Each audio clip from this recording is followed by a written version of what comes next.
The ghost town of Picher is located in Ottawa County, Oklahoma, United States of America. The town was founded in the days when the United States entered into World War I.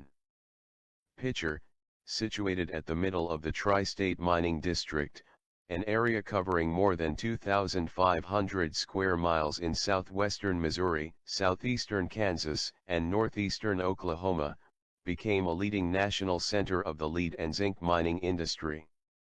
In September 2009, the year after the town was struck by an F4-rated tornado, the residents of Picher left the town.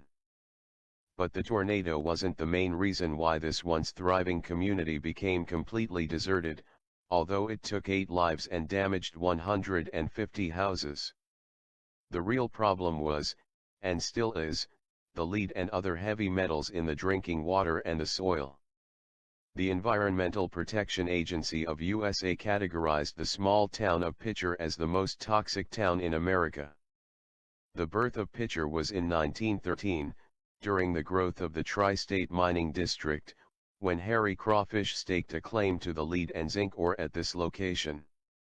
A flourishing community started to grow literally overnight around the new mines and soon developed into a new town, which was incorporated as a municipality in March 1918.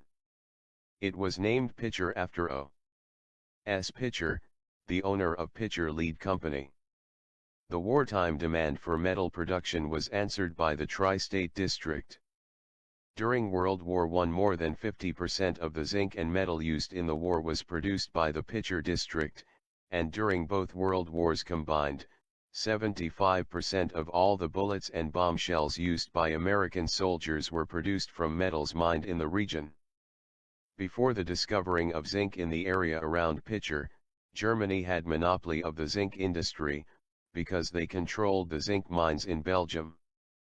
The population of Picher kept on growing, from 9,000 inhabitants in 1920 to approximately 14,000 at its peak population in 1926. The mines employed 14,000 miners plus another 4,000 people working in mining services. Many workers came to work in Picher from the near towns, but also from as far away towns as Joplin, Missouri and Carthage. Production fell throughout the 1930s as the Great Depression swept the country, meaning that many employees were laid off and people started to leave the town, but World War II brought Picher another boom. By 1967 the mining came to an end and so water pumping from the mines ended. The contaminated water left behind in approximately 14,000 abandoned mine shafts. 70 millions of mine-crushed rocks and 36 million tons of mill sand and mud became a huge environmental problem. Many man-made mountains of mining waste, known as chat piles, formed of crushed limestone, dolomite, and silica-laden sedimentary rock and about 300 feet high had accumulated after the years of extracting the metal ore. The town in the 1970s had nearly 2,000 inhabitants and the chat piles became an essential part of the town's culture.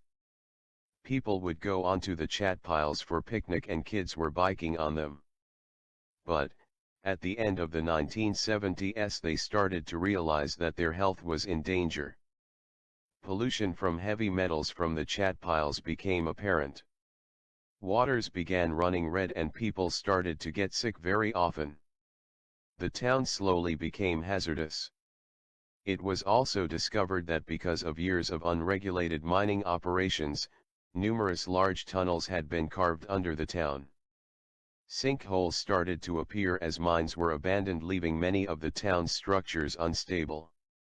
Officials realized that the safety of the inhabitants couldn't be guaranteed. They determined that 86% of town structures were dangerously eroded and the town was at risk of collapse at any time. In June 2009 the authorities started the permanent relocation of the inhabitants from Picher. But some people refused to leave the town and in November 2010 it was reported that 6 residences remained occupied and 1 business was open.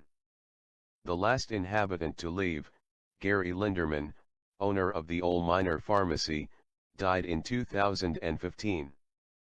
Picher officially became a ghost town when last inhabitant to leave, Gary Linderman, finally abandoned his old minor pharmacy. This hero had vowed to remain in the town so long as anybody might need him there. Most of the commercial structures were demolished starting from 2011. Today the few still left buildings are badly decayed. The government plans to return the land to the Quapaw Nation, who have already begun to restore the area. The former inhabitants of Picher think that a restored prairie is a better solution than empty and collapsed buildings.